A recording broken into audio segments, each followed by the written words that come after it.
grew up in a family where the culture was drinking and partying. All the family get-togethers involves a lot of beer.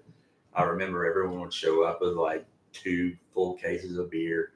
My uncle would have like bottles of liquor, like Wild Turkey and Jack Daniels. He had all the most redneck stuff you could think of, brown whiskey, and it would get a cabin out in the mountains for Christmas.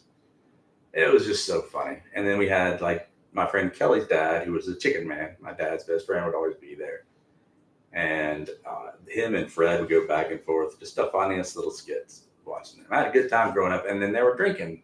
Just to me, I wasn't watching them get hammered. I was just thought this was the culture. This is normal. Yeah. I don't really have anything to worry about. So this is me, all my mom's side that I'm going because my dad didn't have any siblings. So they're all drinking. They're alcoholics. They're not all alcoholics. I'm not going to say that on camera, but there's just a lot of drinking and partying. And I didn't just not say it on camera. I'm just saying that's how I saw it.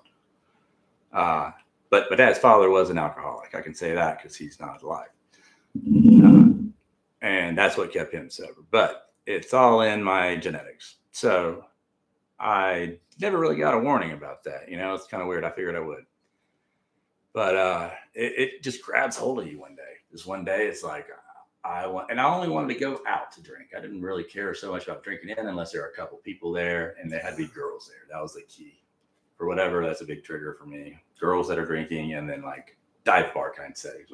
Bars where like the culture is drinking to in excess. That's what triggers me for whatever reason. And I have to be out. But I always made sure I got out.